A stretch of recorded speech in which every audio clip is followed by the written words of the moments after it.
ਇੰਡੋਸ TV ਦੇਖ ਰਹੇ ਸਾਰੇ ਦਰਸ਼ਕਾਂ ਨੂੰ ਸਤਿ ਸ੍ਰੀ ਅਕਾਲ। ਮੈਂ ਦਲਜੀਤ ਸਿੰਘ ਬ੍ਰਿਸਬੇਨ ਦੇ ਸਟੂਡੀਓ ਤੋਂ ਇੱਕ ਵਾਰੀ ਫੇਰ ਲੈ ਕੇ ਆਇਆ ਪ੍ਰੋਗਰਾਮ ਇੰਡੋਸ ਪ੍ਰਾਈਮ। ਅਤੇ ਦੋਸਤੋ, ਇਸ ਵਿੱਚ ਆਪਾਂ ਚਰਚਾ ਕਰਦੇ ਹਾਂ ਜਿਹੜੀ ਦੇਸ਼ ਦੁਨੀਆ ਦੇ ਨਾਲ ਰਿਲੇਟਡ ਜਿਹੜੀਆਂ ਖਬਰਾਂ ਨੇ ਉਹਨਾਂ ਦੇ ਉੱਤੇ ਝਾਤ ਜਿਹੜੀ ਆ ਮਾਰੀ ਜਾਵੇ।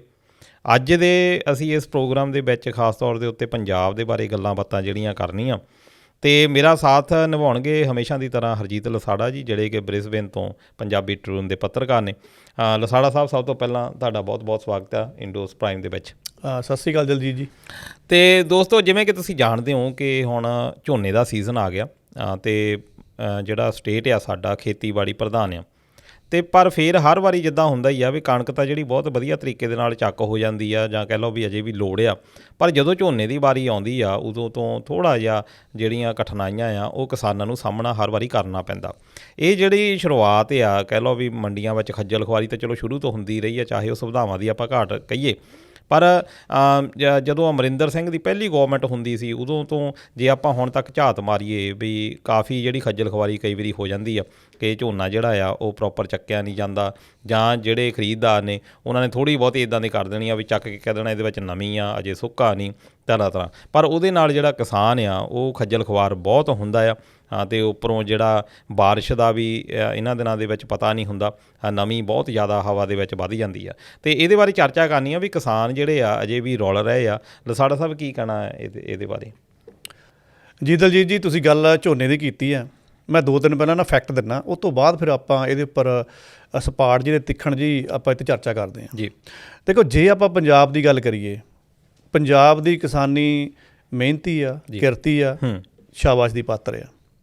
ਦੂਜੇ ਪਾਸੇ ਜੇ ਆਪਾਂ ਹੁਣ ਭੰਡਾਰਨ ਦੀ ਗੱਲ ਕਰੀਏ, ਸਿੱਧਾ ਆਪਾਂ ਟੂ ਦਾ ਪੁਆਇੰਟ ਆਉਂਦੇ ਆ, ਪੰਜਾਬ ਦੇ ਵਿੱਚ ਜਿਹੜੀ ਭੰਡਾਰਨ ਸਮਰੱਥਾ ਆ, ਜਾਂ ਸਰਕਾਰੀ ਪਾ ਲਓ ਅਤੇ ਚਾਹੇ ਤੁਸੀਂ ਪ੍ਰਾਈਵੇਟ ਜਿਹੜੇ ਆ ਜੋ ਵੀ ਆ, 150 ਲੱਖ ਟਨ ਦੀ ਆ ਜੀ। ਜਦੋਂ ਝੋਨਾ ਮੰਡੀਆਂ ਦੇ ਵਿੱਚ ਆਉਂਦਾ ਤਾਂ ਉੱਥੇ ਸਭ ਤੋਂ ਵੱਡੀ ਸਮੱਸਿਆ ਹੁੰਦੀ ਹੈ ਉਹਦਾ ਗਿੱਲਾ ਸੁੱਕਾ ਹੋਣ ਦੀ, ਅਤੇ ਅਕਸਰ ਫਿਰ ਇਹ ਪੰਗੇ ਪੈਂਦੇ ਆ ਕਿ ਇਹਦੇ ਵਿੱਚ ਨਮੀ ਜ਼ਿਆਦਾ ਆ, ਚੱਕਿਆ ਨਹੀਂ ਜਾਣਾ, ਜਾਂ ਫਿਰ ਘੱਟ ਰੇਟ 'ਤੇ ਚੱਕਿਆ ਜਾਂਦਾ ਆ। ਕਣਕ ਦੀ ਵਾਰ ਨੂੰ ਇਹ ਸਮੱਸਿਆ ਘੱਟ ਆਉਂਦੀ ਆ ਕਿਉਂਕਿ ਕਣਕ ਨੂੰ ਤੁਸੀਂ ਰੱਖ ਕੇ ਵੀ ਸੁਕਾ ਸਕਦੇ, ਕੁਛ ਵੀ ਕਰ ਸਕਦੇ ਆ, ਉਹ ਥੋੜ੍ਹਾ ਈਜ਼ੀ ਹੋ ਜਾਂਦਾ ਆ। ਹੁਣ ਫੈਕਟਰ ਇੱਥੇ ਕੀ ਕਾਊਂਟ ਕਰਦੇ ਆ? ਅਸੀਂ ਕਹਿ ਦਿੰਦੇ ਆ, ਅੱਜ ਵੀ ਇਹੀ ਕਹਿੰਦੇ ਆ ਕਿ ਪੰਜਾਬ ਦੇਸ਼ ਦਾ ਅੰਨਦਾਤਾ ਆ। ਪਹਿਲੀ ਗੱਲ ਤਾਂ ਮੈਨੂੰ ਲੱਗਦਾ ਕਿ ਜਿਹੜੇ ਸਾਡੇ ਕਿਸਾਨ ਲੀਡਰ ਹੈ ਨਾ, ਇਹ ਥੋੜ੍ਹਾ ਜਿਹਾ ਹੁਣ ਛਲਾਵਾ ਦੇਣਾ ਬੰਦ ਕਰ ਦੇਣ। ਮੰਨਦੇ ਆ ਅਸੀਂ ਕਿਸਾਨ ਨੂੰ ਸ਼ਾਬਾਸ਼ ਦਿੰਦੇ ਹਾਂ, ਨਾ ਕਿ ਸਿਰਫ ਪੰਜਾਬ ਦੇ ਕਿਸਾਨ ਨੂੰ, ਆਪਾਂ ਬਾਕੀ ਦੇਸ਼ ਦੇ ਕਿਸਾਨਾਂ ਨੂੰ ਵੀ ਸ਼ਾਬਾਸ਼ ਦਿੰਦੇ ਹਾਂ, ਪਰ ਗੱਲ ਪੰਜਾਬ ਦੀ ਹੋ ਰਹੀ ਆ ਕਿ ਅਸੀਂ ਖੱਜਲ ਕਿਉਂ ਹੋ ਰਹੇ ਹਾਂ ਵੀ ਮੰਡੀਆਂ 'ਚ ਕਿਸਾਨ ਕਿਉਂ ਰੁਲਦਾ ਆ। ਗੱਲ ਕੀ ਆ ਜੀ?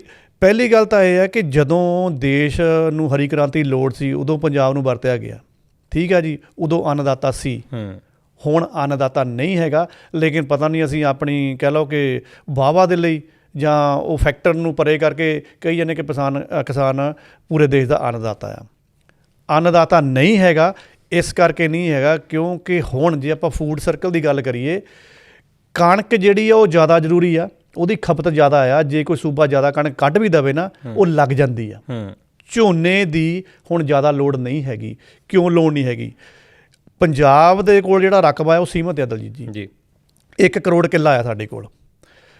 ਪੰਜਾਬ ਦਾ ਪਹਿਲੇ 3 ਹਿੱਸੇ 'ਚ ਵੰਡ ਹੋ ਗਿਆ, ਹੁਣ ਸਾਡੇ ਕੋਲ ਬਚਿਆ ਹੈਗਾ ਸਿਰਫ 1 ਕਰੋੜ ਕਿੱਲਾ, ਅਤੇ ਇਹਨੂੰ ਅਸੀਂ ਵਧਾ ਨਹੀਂ ਸਕਦੇ। ਲੇਕਿਨ ਅਜੇ ਵੀ ਜ਼ਿਆਦਾਤਰ ਅਸੀਂ ਝੋਨਾ ਲਗਾ ਰਹੇ ਹਾਂ। ਚਲੋ ਪੰਜਾਬ ਨੂੰ ਛੱਡ ਦਿਓ। ਦੂਜੇ ਪਾਸੇ ਹੁਣ ਜੇ ਪਿਛਲੇ 10 ਜਾਂ 15 ਸਾਲ ਚੱਕ ਲਈਏ, ਸਾਡੇ ਕੋਲ ਬਾਕੀ ਸੂਬਿਆਂ ਦੇ ਵਿੱਚ ਰਕਬਾ ਵੱਧ ਰਿਹਾ ਝੋਨੇ ਦਾ, ਔਰ ਉੱਥੇ ਲਗਾਤਾਰ ਪ੍ਰੋਡਕਸ਼ਨ ਜ਼ਿਆਦਾ ਹੋ ਰਹੀ ਆ। ਇਹਦਾ ਮਤਲਬ ਉਹ ਪੁਰਾਣੀਆਂ 10-20 ਸਾਲਾਂ ਵਾਲੀਆਂ ਗੱਲਾਂ ਨਹੀਂ ਆ ਕਿ ਪੰਜਾਬ ਹੀ ਤੁਹਾਡਾ ਸਾਰਾ ਕੋਟਾ ਭਰਦਾ ਆ, ਹੁਣ ਹੋਰ ਸਟੇਟਾਂ ਭਰਦੀਆਂ ਆ। ਇਹਦੇ ਵਿੱਚ ਆਪਾਂ ਐਗਜ਼ਾਮਪਲ ਇਹ ਵੀ ਲੈ ਸਕਦੇ ਹਾਂ ਕਿ ਜਿਹੜਾ MP ਆ, ਮੱਧ ਪ੍ਰਦੇਸ਼ ਆ, ਉਹ ਪੰਜਾਬ ਨੂੰ 3-4 ਸਾਲ ਪਹਿਲਾਂ ਹੀ ਘੱਟ ਚੁੱਕਾ ਹੈ ਪ੍ਰੋਡਕਸ਼ਨ ਦੇ ਵਿੱਚ। ਨਹੀਂ, ਮੈਂ ਥੋੜ੍ਹੀ ਜਿਹੀ ਫਿਗਰ ਇਹਦੇ ਨਾਲ ਹੀ ਦੇ ਦੇਣਾ, ਸਾਡੇ ਨਾਲ ਥੋੜ੍ਹਾ ਜਿਹਾ ਹੋ ਜਾਂਦਾ ਕਿ ਜੇ ਆਪਾਂ ਗੱਲ ਕਣਕ ਦੀ ਕਰੀਏ ਜੀ, ਕਣਕ ਦੇ ਵਿੱਚ ਅਸੀਂ ਕਹਿ ਦਿੰਦੇ ਹਾਂ ਵੀ ਅਸੀਂ ਜਿੱਦਾਂ ਤੁਸੀਂ ਅੰਨਦਾਤੇ ਦੀ ਗੱਲ ਕੀਤੀ ਆ, ਉੱਤਰ ਪ੍ਰਦੇਸ਼ ਇੰਡੀਆ ਦਾ ਟੋਟਲ 33% ਯਾਨੀ 32% ਤਾਂ ਰੱਖੋ, 32.42% ਦੇ ਕਰੀਬ ਕਣਕ ਪੈਦਾ ਕਰਦਾ ਜੀ। ਅਤੇ ਦੂਜੇ ਨੰਬਰ ਦੇ ਉੱਤੇ ਮੱਧ ਪ੍ਰਦੇਸ਼ ਆ, ਜਿਹੜਾ ਕਿ 16% ਜਿਹੜੀ ਕਣਕ ਆ ਉਹ ਪੈਦਾ ਕਰਦਾ। ਤੀਜੇ ਨੰਬਰ 'ਤੇ ਪੰਜਾਬ ਆਉਂਦਾ, ਜਿਹੜਾ ਕਿ 15% ਜਿਹੜਾ ਆ ਇਹ ਕਣਕ ਆ ਉਹ ਪੈਦਾ ਕਰਦਾ। ਅਸੀਂ ਜਿੱਦਾਂ ਅੰਨਦਾਤੇ ਦੀ ਤੁਸੀਂ ਗੱਲ ਕਰਦੇ ਹਾਂ, ਇਹਦਾ ਮਤਲਬ ਹੈ ਵੀ ਰਾਈਸ ਦੇ ਮਾਮਲੇ ਦੇ ਵਿੱਚ ਕਣਕ ਦੇ ਮਾਮਲੇ ਵਿੱਚ ਉੱਤਰ ਪ੍ਰਦੇਸ਼ ਪਹਿਲੇ ਨੰਬਰ 'ਤੇ ਆ ਜੀ। ਰਾਈਸ ਜਿਹੜਾ ਆਪਾਂ ਚੌਲਾਂ ਦੀ ਗੱਲ ਕਰ ਲਈਏ, ਉਹਦੇ ਵਿੱਚ ਪੱਛਮੀ ਬੰਗਾਲ ਟੌਪ ਕਰ ਰਿਹਾ। ਬਿਲਕੁਲ, ਪੱਛਮੀ ਬੰਗਾਲ ਦੇ ਵਿੱਚ ਚਾਹੇ ਉਹ ਰੱਖ ਲਓ ਵੀ ਨਦੀਆਂ ਦਾ ਪਾਣੀ ਆ, ਤੇ ਕਾਫੀ ਉਹਨਾਂ ਦੇ ਜਾਣੀ ਆਪਣੇ ਵਾਂਗੂ ਵੀ ਜਿੱਦਾਂ ਕਹਿ ਲਓ ਵੀ ਆਪਾਂ ਤਾਂ ਹੁਣ ਧਰਤੀ ਹੇਠਲੇ ਪਾਣੀ ਦੇ ਉੱਤੇ ਸੀਮਤ ਹੋ ਕੇ ਰਹਿ ਗਏ। ਦੂਜੇ ਨੰਬਰ ਦੇ ਉੱਤੇ ਚੌਲਾਂ ਦੇ ਵਿੱਚ ਉੱਤਰ ਪ੍ਰਦੇਸ਼ ਆ, ਤੀਜੇ ਨੰਬਰ ਤੇ ਇੱਥੇ ਹੀ ਪੰਜਾਬ ਆਉਂਦਾ ਜੀ। ਜਿਹੜੀਆਂ ਆਪਾਂ ਵੈਜੀਟੇਬਲ ਸੀਡਸ ਦੀ ਗੱਲ ਕਰ ਲਈਏ ਕਿ ਜਿਹੜੇ ਆਇਲ ਜਿਹੜੀਆਂ ਤੇਲ ਵਾਲੀਆਂ ਜੀ ਹੈਗੀਆਂ ਫਸਲਾਂ, ਉਹਦੇ ਵਿੱਚ ਵੀ ਰਾਜਸਥਾਨ, ਮੱਧ ਪ੍ਰਦੇਸ਼ ਅਤੇ ਗੁਜਰਾਤ ਪਹਿਲੇ 3 ਸਥਾਨਾਂ ਦੇ ਉੱਤੇ ਆ, ਪੰਜਾਬ ਇਹਦੇ ਵਿੱਚ ਹੈ ਨਹੀਂ। ਬਿਲਕੁਲ। ਵੈਜੀਟੇਬਲ ਸਭ ਤੋਂ ਜ਼ਿਆਦਾ ਜਿਹੜੀਆਂ ਆਪਾਂ ਸਬਜ਼ੀਆਂ ਦੀ ਗੱਲ ਕਰ ਲਈਏ, ਉੱਤਰ ਪ੍ਰਦੇਸ਼ ਉਹਦੇ ਵਿੱਚ ਵੀ ਬਹੁਤ ਅੱਗੇ ਜਿਹੜਾ ਨਿਕਲ ਚੁੱਕਾ। ਗੰਨੇ ਦੀ ਆਪਾਂ ਗੱਲ ਕਰ ਲਈਏ, ਕੱਲਾ ਮਹਾਰਾਸ਼ਟਰ ਹੀ ਜਾਣੀ 12.2 ਮਿਲੀਅਨ ਮੀਟ੍ਰਿਕ ਟਨ ਜਿਹੜਾ ਆ, ਇਹ 2023 ਦੀ ਮੈਂ ਫਿਗਰ ਸਾਨੂੰ ਦੇ ਰਿਹਾ, ਮਹਾਰਾਸ਼ਟਰ ਜਿਹੜਾ ਆ ਉਹ ਪੈਦਾ ਕਰ ਰਿਹਾ ਆ। ਅਤੇ ਜਿੱਦਾਂ ਤੁਸੀਂ ਗੱਲ ਕੀਤੀ ਆ ਵੀ ਕਦੋਂ ਅੰਨਦਾਤਾ ਕਿਹਾ ਗਿਆ, ਜਦੋਂ ਸਾਨੂੰ ਲੋੜ ਸੀ 1982-83 ਦੇ ਵਿੱਚ ਸਾਡੀ GDP ਟੋਟਲ 48% ਦੇ ਕਰੀਬ GDP ਟੋਟਲ ਪੰਜਾਬ ਦੀ ਜਿਹੜੀ ਆ ਉਹ ਐਗਰੀਕਲਚਰ ਤੋਂ ਸੀਗੀ, ਤੇ ਜਿਹੜੀ 2016-17 ਦੇ ਵਿੱਚ ਸਿਰਫ 26% ਜਿਹੜੀ ਰਹਿ ਗਈ ਆ। ਬਿਲਕੁਲ, ਹੈ ਨਾ। ਅਤੇ ਹੁਣ ਸ਼ਾਇਦ ਇਹ ਗੱਲ ਸਾਡੀ ਸਹੀ ਆ ਵੀ ਹੁਣ ਛਲਾਵਾ ਜਿਹਾ ਹੈਗਾ ਵੀ ਸਾਨੂੰ ਹੋਰ ਵੀ ਚੀਜ਼ਾਂ ਦੇ ਉੱਤੇ ਕੰਮ ਕਰਨ ਦੀ ਜ਼ਰੂਰਤ ਹੈ ਜਾਂ ਨਵੀਆਂ ਤਕਨੀਕਾਂ ਅਪਣਾਉਣ ਦੀ ਜ਼ਰੂਰਤ ਹੈਗੀ। ਬਿਲਕੁਲ, ਤੁਹਾਡਾ ਡਾਟਾ ਵੀ ਦੱਸ ਰਿਹਾ ਆ ਵੀ ਡਾਟਾ ਇਹੀ ਦੱਸ ਰਿਹਾ ਨਾ ਕਿ ਬਾਕੀ ਚੌਲਾਂ ਦੀ ਪ੍ਰੋਡਕਸ਼ਨ ਵਧਾ ਰਿਹਾ ਕਿਉਂਕਿ ਉਹਨਾਂ ਕੋਲ ਰਕਬਾ ਵੀ ਜ਼ਿਆਦਾ ਆ, ਔਰ ਉਹਨਾਂ ਦਾ ਰਕਬਾ 'ਚ ਵਿਹਲਾ ਵੀ ਪਿਆ ਆ ਜਿਹਨੂੰ ਹੋਰ ਉਹ ਵਰਤ ਰਹੇ ਆ। ਇਹਦਾ ਮਤਲਬ ਇਹ ਹੋਇਆ ਕਿ ਦੇਸ਼ ਨੂੰ ਹੁਣ ਆਪਾਂ ਪੰਜਾਬ ਦੇ ਸੰਦਰਭ ਦੇ ਵਿੱਚ ਇਹ ਨਹੀਂ ਕਹਿ ਸਕਦੇ ਕਿ ਪੰਜਾਬ ਤੋਂ ਸਾਨੂੰ ਜ਼ਿਆਦਾ ਚੌਲ ਚਾਹੀਦੇ ਆ। ਉਹ ਜਿਹੜਾ ਕੋਟਾ ਪੂਰਾ ਹੋ ਰਿਹਾ ਆ ਜੀ। ਦੂਸਰੇ ਪਾਸੇ ਜੇ ਆਪਾਂ ਓਵਰਆਲ ਗੱਲ ਕਰੀਏ, ਚੌਲਾਂ ਦੀ ਖਪਤ ਜ਼ਿਆਦਾ ਨਹੀਂ ਹੈਗੀ, ਚੌਲਾਂ ਦੀ ਖਪਤ ਘੱਟ ਆ ਜੇ ਆਪਾਂ ਕੰਪੇਅਰ ਕਰੀਏ ਕਣਕ ਦੇ ਨਾਲ ਜੀ। ਤੀਸਰੇ ਪਾਸੇ ਪੰਜਾਬ ਹੋਰ ਕਿਹੜੇ ਪਾਸੇ ਫਸਿਆ ਹੋਇਆ? ਸਾਡੇ ਕੋਲ ਭੰਡਾਰਨ ਦੀ ਸਮਰੱਥਾ, ਜਿੱਦਾਂ ਆਪਾਂ ਨੇ ਫੈਕਟਰ ਪਹਿਲਾਂ ਦਿੱਤਾ ਆ, ਸਾਡੇ ਕੋਲ ਤਾਂ ਪੁਰਾਣਾ ਪਿਛਲੇ ਸਾਲ ਦਾ ਝੋਨਾ ਹਜੇ ਗੋਦਾਮਾਂ 'ਚ ਪਿਆ ਆ। ਠੀਕ ਆ ਜੀ, ਨਵਾਂ ਝੋਨਾ ਸੀ ਮੰਡੀਆਂ 'ਚੋਂ ਤਿਆਰ ਕਰਕੇ ਸਿੱਟਣਾ ਆ, ਦਬਾਅ ਪਾਉਂਦੇ ਆ ਸਰਕਾਰਾਂ ਦੇ ਉੱਪਰ ਕਿ ਚੱਕੋ ਚੱਕੋ ਚੱਕੋ, ਚਲੋ ਕਿਸੇ ਤਰ੍ਹਾਂ ਚੱਕ ਚੁੱਕ ਲੈਂਦੇ ਆ, ਭਾਈ ਰੱਖਣਾ ਕਿੱਥੇ ਆ? ਜੇ ਉਹ ਰੱਖ ਲਿਆ ਫਿਰ ਅਗਲੀ ਕਣਕ ਦੀ ਜਿਹੜੀ ਭਰਵਾਈ ਹੋਣੀ ਆ ਉਹ ਕਿੱਥੇ ਰੱਖਣੀ ਆ ਜੀ। ਸੋ ਸਾਡੇ ਕੋਲ ਭੰਡਾਰਨ ਦੀ ਸਮਰੱਥਾ ਵੀ ਹੈ ਨਹੀਂ ਗੀ, ਪਰ ਕਿਸਾਨ ਜਿਹੜੇ ਲੀਡਰ ਆ ਉਹ ਹਜੇ ਵੀ ਮਤਲਬ ਕਿ ਕਿਸਾਨਾਂ ਨੂੰ ਉਸੇ ਅੰਨੇ ਰਸਤੇ ਡੱਕਿਆ ਹੋਇਆ ਵੀ ਕੋਈ ਗੱਲ ਨਹੀਂ, ਅਸੀਂ ਧਰਨੇ ਲਾਵਾਂਗੇ, ਅਸੀਂ ਐਂ ਕਰਾਂਗੇ। ਸੋ ਇੱਥੇ ਥੋੜ੍ਹਾ ਕਿਸਾਨ ਲੀਡਰਾਂ ਨੂੰ ਵੀ ਸੋਚਣਾ ਪੈਣਾ ਵੀ ਫਸਲੀ ਚੱਕਰ ਦਾ ਕੋਈ ਸਰਕਲ ਚਲਾਓ। ਸੂਬਾ ਸਰਕਾਰ ਕੋਈ ਜਿਹੜੀ ਇਹ ਕਹਿੰਦੇ ਆ ਵੀ ਨੀਤੀ ਲੈ ਕੇ ਆਉਣੀ ਖੇਤੀ ਦੀ, ਲੈ ਆਓ। ਨਹੀਂ, ਅਸਲ ਸਮੱਸਿਆ ਤਾਂ ਇਹੀ ਆ ਵੀ ਜਦੋਂ ਸਾਨੂੰ ਲੱਗਾ, ਹੁਣ ਜਿੱਦਾਂ ਕਿਸਾਨ ਕਿਉਂ ਬੀਜਦਾ ਆ ਕਣਕ ਤੇ ਝੋਨਾ, ਕਿਉਂਕਿ ਉਹਨੂੰ ਪਤਾ ਵੀ ਇਹ ਵਿਕ ਜਾਣਾ। ਹੁਣ ਬਾਕੀ ਚੀਜ਼ਾਂ ਤੇ ਕਿਉਂ ਨਹੀਂ, ਉਹਨੂੰ ਇਹੀ ਡਰ ਆ। ਹੁਣ ਸਬਜ਼ੀਆਂ ਦੀ ਗੱਲ ਕਰ ਲਓ ਵੀ ਸਬਜ਼ੀਆਂ ਦਾ ਜੇ ਨਾ ਉੱਥੇ ਭਾਅ ਮਿਲਿਆ, ਤੁਸੀਂ ਦੇਖੋ ਵੀ ਜਦੋਂ ਆਲੂ ਆਉਂਦੇ ਆ ਖੇਤਾਂ 'ਚੋਂ ਉਦੋਂ ਤਾਂ 1 ਜਾਂ 2 ਰੁਪਏ ਕਿਲੋ ਹੋ ਜਾਂਦੇ ਆ। ਬਿਲਕੁਲ। ਅਤੇ ਉਹ ਜਿਹੜਾ ਮੁਨਾਫਾ ਆ ਉਹ ਤਾਂ ਜਿਹੜੀ ਤੀਜੀ ਧਿਰ ਆ ਉਹ ਵਿੱਚੋਂ ਕਮਾ ਜਾਂਦੀ ਆ। ਪ੍ਰੋਬਲਮਸ ਤਾਂ ਬਹੁਤ ਹੈਗੀਆਂ ਜਿਹੜੀਆਂ ਸਰਕਾਰੀ ਨੀਤੀਆਂ ਆ।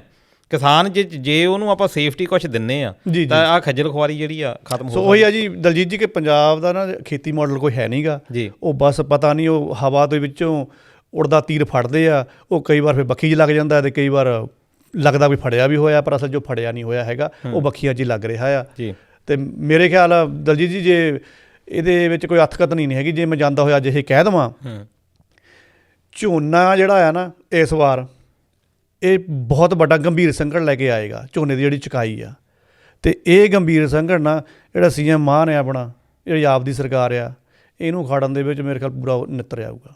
ਬੱਸ ਹੋ ਜਾਣੀ ਆ ਲੋਕਾਂ ਦੀ, ਬੱਸ ਹੋ ਜਾਣੀ ਆ ਕਿਸਾਨਾਂ ਦੀ। ਇੰਨਾ ਕੁ ਬਵਾਲਾ ਪਊਗਾ ਕਿ ਜਿਹੜੇ ਆ 2 ਸਾਲ ਰਹਿੰਦੇ ਆ ਨਾ, ਉਸ ਤੋਂ ਬਾਅਦ ਇਹਨਾਂ ਦਾ ਨਾਮ ਨਿਸ਼ਾਨ। ਵੈਸੇ ਤਾਂ ਜਿਹੜੇ ਜਿਨ੍ਹਾਂ ਨੇ ਦਾਅਵਾ ਕੀਤਾ ਸੀ MSP ਦਾ, ਉਹ ਤਾਂ ਹੁਣ ਹਟਾ ਵੀ ਦਿੱਤੇ ਆ ਮੰਤਰੀ ਪਦ ਤੋਂ। ਕੋਸ਼ਿਸ਼ ਤਾਂ ਉਹ ਕਰ ਰਹੇ ਆ, ਪਰ ਹੁਣ ਅਜੇ ਤੱਕ ਸਰਕਾਰੀ ਖਜ਼ਾਨੇ 'ਚ ਪੈਸਾ ਹੈ ਨਹੀਂ ਗਾ। MSP ਤਾਂ ਤੁਹਾਨੂੰ ਕੇਂਦਰ ਤੋਂ ਮਿਲਣੀ ਹੈ ਨਾ ਜੀ। ਬਿਲਕੁਲ, ਅਤੇ ਉਹੀ ਆ ਵੀ ਭਰਮਾਉਣ ਦਾ ਤਰੀਕਾ ਆ। ਪਰ ਦੂਜੇ ਪਾਸੇ ਤੁਸੀਂ ਹੁਣ ਗੱਲ ਕੀਤੀ ਆ ਪੰਚਾਇਤੀ ਚੋਣਾਂ ਦੇ ਨਾਲ, ਇਹ ਗੱਲ ਆਪਾਂ ਨਿਬੇੜ ਲਈਏ ਜੀ। ਪੰਚਾਇਤੀ ਚੋਣਾਂ ਜਿਹੜੀਆਂ ਕਿ 7 ਤਰੀਕ ਕੱਲ੍ਹ ਤੱਕ ਫਾਰਮ ਜਿਹੜੇ ਆ ਤੁਸੀਂ ਵਾਪਸ ਲੈਣੇ ਸੀ, ਅਤੇ ਉਸ ਤੋਂ ਬਾਅਦ ਬਹੁਤ ਸਾਰੇ ਜਿਹੜੇ ਆ ਰੱਦ ਵੀ ਹੋਏ ਆ।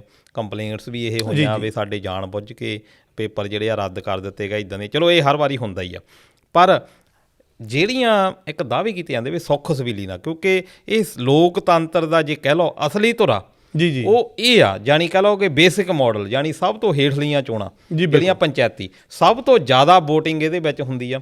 ਕਿਉਂਕਿ ਹਰ ਇੱਕ ਬੰਦੇ ਦਾ ਜਾਣੀ ਕਹਿ ਲਓ ਵੀ ਦਾਰੋਮਦਾਰ ਜਿਹੜਾ ਲੱਗਾ ਹੁੰਦਾ ਆਪਣੇ ਪਰਸਨਲ ਲੈਵਲ ਦੇ ਉੱਤੇ, ਇਹਦੇ ਵਿੱਚ ਭਾਈਵਾਲੀ ਬਣਦੀ ਆ। ਬਹੁਤ ਵੱਡੇ ਲੈਵਲ ਦੇ ਉੱਤੇ ਵੋਟਿੰਗ ਹੁੰਦੀ ਆ ਜੇ ਆਪਾਂ ਪੰਜਾਬ ਦੇ ਵਿੱਚ ਦੇਖੀਏ।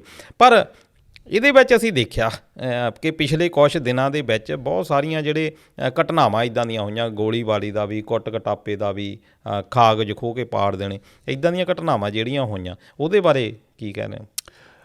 CM ਮਾਨ ਸਾਹਿਬ ਜਦੋਂ ਦੀ ਇਹ ਪੰਚਾਇਤੀ ਚੋਣਾਂ, ਪਹਿਲੀ ਗੱਲ ਤਾਂ ਟਲਦੀਆਂ ਬੜੀ ਮੁਸ਼ਕਿਲ ਦੇ ਨਾਲ ਇਹ ਸਿਰੇ ਚੜ੍ਹਨ ਲੱਗੀਆਂ ਆ। ਚੜ੍ਹ ਜਾਵੇ ਤਾਂ ਚੰਗੀ ਗੱਲ ਆ।